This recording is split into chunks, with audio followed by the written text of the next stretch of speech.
नमस्कार दोस्तों, मैं मनीष कुमार भोज आप सभी लोगों का अपने YouTube channel Uttarakhand online classes में हार्दिक स्वागत करता हूं। दोस्तों, जैसे कि आप लोगों को ज्ञात है, हम इस चैनल के माध्यम से विभिन्न प्रतियोगिता परीक्षाओं की तैयारी करते हुए आ रहे हैं और निरंतर इसी प्रकार से लगन से आगे निरंतर करते रहेंगे।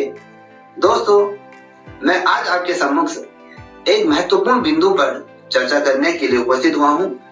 जो ये बिंदु है, जो मैं चर्चा करने के लिए जो उपस्थित हूँ, उन तमाम भाई बहनों द्वारा मुझे पर्सनली कॉल के माध्यम से या व्हाट्सएप के माध्यम से, ये मेरे जो क्लास के जो बच्चे हैं या अन्य जो मेरे यूट्यूब के द्वारा जो बच्चे जुड़े हुए हैं, उनके द्वारा बार बार कमेंट सेक्शन में ये पूछा जाता है कि सर प्लीज आप एक वीडियो जो डॉक्यूमेंट वेरिफिकेशन है, अभिलेख सत्यापन के लिए कौन कौन से डॉक्यूमेंट हमें जरूरत पड़ेगी, उस पर एक छोटी सी वीडियो बना दीजिएगा। तो मैं उन तमाम भाई बहनों के लिए ये वीडियो लेके उपस्थित हुआ हूँ।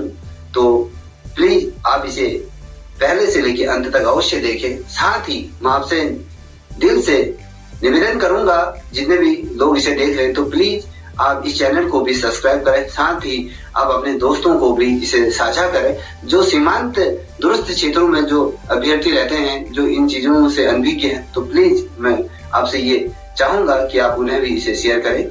दोस्तों, इस टॉपिक को शुरुआत करने से पहले मैं आपके सम्मुख से हरिवंश राय ने अपनी जो कविताओं में जो बहुत सुंदर पंक्तियां लिखी हैं, तो दो पंक्तियां मैं आपके सम्मुख से रखना चाहूंगा।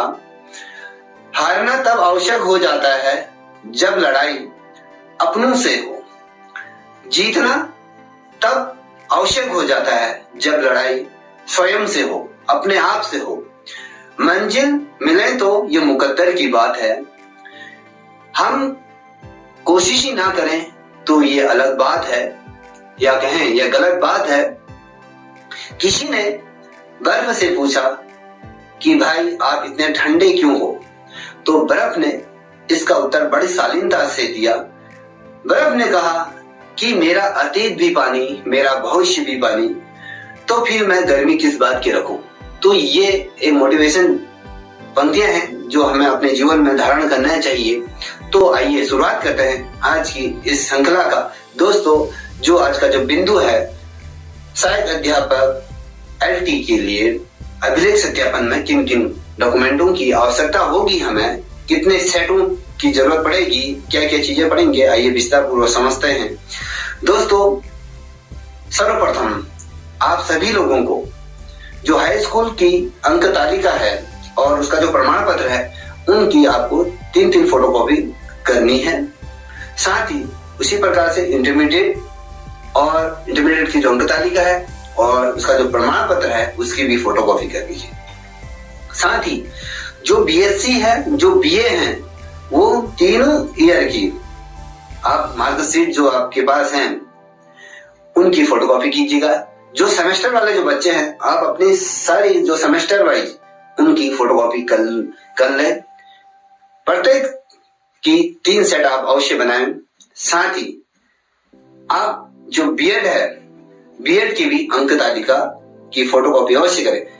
और इसके लिए जो बहुत ज्यादा महत्वपूर्ण, यहाँ पर बहुत से बच्चों को पता नहीं होगा, मैं आपके सम्मुख से उसे साझा करूं।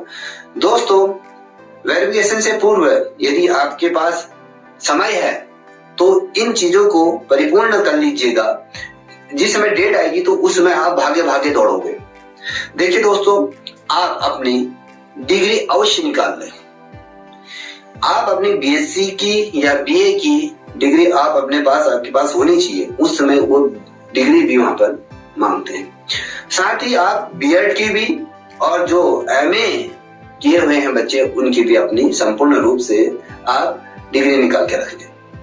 और जो बच्चा एमए है, तो आप उस प्रमाण पत्र की भी फोटोकॉपी कर लें। साथ ही आप अपने 2 चरित्र प्रमाण पत्र किसी रजिस्टर्ड ऑफिसर से बना के अपने पास रख ले। देखिए, उसमें आपको वो लिखेगा कि मैं फलाने फलाने व्यक्ति को इतने लंबे टाइम से जानता हूं और इसका चरित्र बहुत अच्छा है, ये किसी भी प्रकार से इनका चरित्र में किसी प्रकार का खोट नहीं है, ये सारी चीजें उसमें उल्लेख आती हैं। तो ये किसी गजिस्ट्रेट ऑफिसर से अपने चरित्र प्रमाण पत्र ये 2 बनवा लीजिएगा। आप बहुत से बच्चे ये सोचेंगे कि हम कॉलेज से निकाल लें, तो उसको भी निकाल लीजिएगा, उसकी उतनी वैल्यू नहीं रहती है जो आपके 2 गजिस्ट्रेट ऑफिसरों से उसके लिए प्रमाण पत्र की आवश्यकता पड़ती है, उसे बनवा लीजिएगा। साथ ही आप अपना मेडिकल प्रमाण पत्र भी अवश्य बना लें। इसी बीच आप इन सभी चीजों को बना लें, क्योंकि जैसे ही ये जो वर्ष है, अभी जो समय चल रहा है, वो तो अभी इलेक्शन का समय चल रहा है, विधानसभा चुनाव। देखिए 14 तारीख को ये संपन्न हो जाएंगे, उसके पश्चात 2-4 दिन बाद आपकी ये डेट निकल आएगी कि आपका वेरिफिकेशन प्रारंभ हो जाए, क्योंकि जितने भी कर्मचारी इस विधानसभा चुनाव में लगे हुए हैं वो पुनः अपने गंतव्य स्थान पर आ जाएंगे। तो उसके पश्चात आपका ये वेरिफिकेशन के लिए किसी भी प्रकार की कोई दिक्कत नहीं होगी, क्योंकि जितना भी तामझाम या कहें जितना भी प्रशासन अभी चुनाव कराने के लिए लगा है, वो क्या होगा, वो वापस अपने कार्यस्थल पर पहुंचेंगे। तो जब वो कार्यस्थल पर पहुंचेंगे तो कर्मचारियों की परिपूर्ति या कहीं कमी नहीं होगी, तो आपका उसमें वेरिफिकेशन होना तय है। और जो आपको नियुक्ति जो मिलेगी, वो सोचिए आपको जो नियुक्ति मिलेगी वो आपके नए सत्र में आपको ये नियुक्ति प्रमाण पत्र आपको जारी होगा। उससे पूर्व ये सारी चीजें वेरिफिकेशन से संबंधित अभिलेख सत्यापन कार्य प्रारंभ हो जाएगा। देखिए आप अपने 4 फोटो ये रंगीन बनवा के रख लीजिएगा, और साथ ही मैंने आपसे ये कहा कि जो शिवमो के माध्यम से अपना फिटनेस प्रमाण पत्र अवश्य बना लें, और जो बच्चे टीटी उत्तीर्ण हैं उसकी भी ये फोटोकॉपी आप करवा लीजिएगा। बहुत से बच्चे इसमें तर्क वितर्क देंगे, क्या ये चीज हमें पता नहीं है क्या, ये तो नॉर्मल चीज है। मैं उन तमाम छात्र छात्राओं से तहे दिल से निवेदन करूंगा, आप लोगों को इस बारे में जानकारी है तो वो बहुत वेल एंड गुड है, आप जानकार हो। तो जिन बच्चों द्वारा मुझे पूछा जा रहा था, उनके द्वारा ये कहा जा रहा था कि सर इस पे भी एक वीडियो बना दे, तो मैं ये वीडियो उन बच्चों को समर्पित है। ये उस समर्पण के भाव से मेरे द्वारा बनाई जा रही है कि उनको इन चीजों का जहां पर वेरिफिकेशन होगा उसमें उन्हें दिक्कत का सामना न करना पड़े। और एक चीज जो महत्वपूर्ण यहाँ पर भूमिका निभाता है, वो आपका एम्प्लॉयमेंट जो कार्ड है उसका रिन्यूअल डेट, यहाँ पर आप उसे रिन्यूअल कर लीजिएगा। जिसका रिन्यूअल नहीं हुआ है वो रिन्यूअल कर लीजिएगा। ये जो डेट रहेगी आपकी जो विज्ञापन प्रकाशित हुआ है उससे पूर्व की होनी चाहिए, ठीक है। या फिर विज्ञापन की जो ऑनलाइन तिथि है, जिस दिन विज्ञापन की ऑनलाइन अंतिम तिथि रहती है, उस दिन तक आपका ये रिन्यूअल हो जाना चाहिए, नवीनीकरण, ये आपका एम्प्लॉयमेंट का जो कार्ड है इसे रिन्यूअल हो जाना चाहिए। इस चीज को ध्यान में रखिए, ये बहुत ज्यादा महत्वपूर्ण रहता है।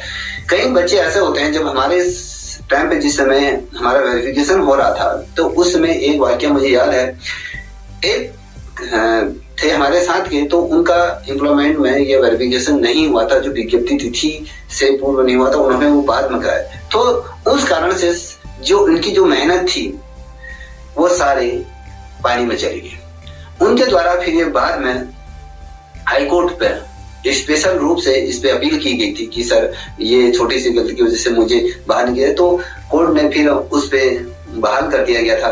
तो एक छोटी सी भूल की वजह से ये काफी ऐसा होता है कि हमारी जो मेहनत होती है वो पानी में चली जाती है, तो ऐसा ना करें। इससे पूर्व मैं आपको बता रहा हूँ क्या क्या चीजें हैं। हाई स्कूल, इंटर, बीए या बीएससी, बीएड के अंक तालिका और डिग्री निकाल लीजिएगा।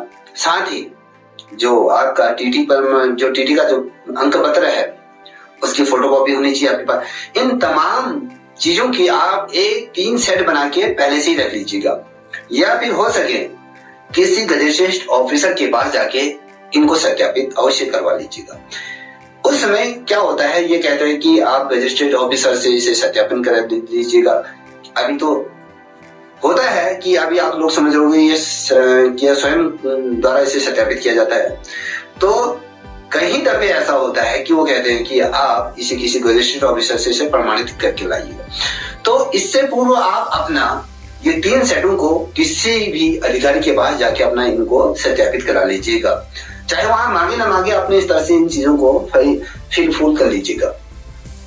और जो मैंने आपको 2 चरित्र प्रमाण पत्र रजिस्टर्ड ऑफिसर से बनवा लीजिएगा। शिवमो द्वारा जो मेडिकल प्रमाण पत्र होता है कि आप किसी भी प्रकार से अनफिट नहीं हो या किसी भी प्रकार को आपको दिक्कत नहीं है, तो ये चीज होना चाहिए। ये सारी चीजें बना लीजिए। जो फिजिकली रूप से विकलांग हैं उन भाई बहनों से भी मैं अनुरोध करूंगा कि आप अपना सीएमओ के माध्यम से भी वो प्रमाण पत्र बना लीजिएगा, ठीक है, कि उस समय फिर आपको भागे फिरना पड़ेगा। तो ये चीजें सारी चीजें आप बना लीजिएगा।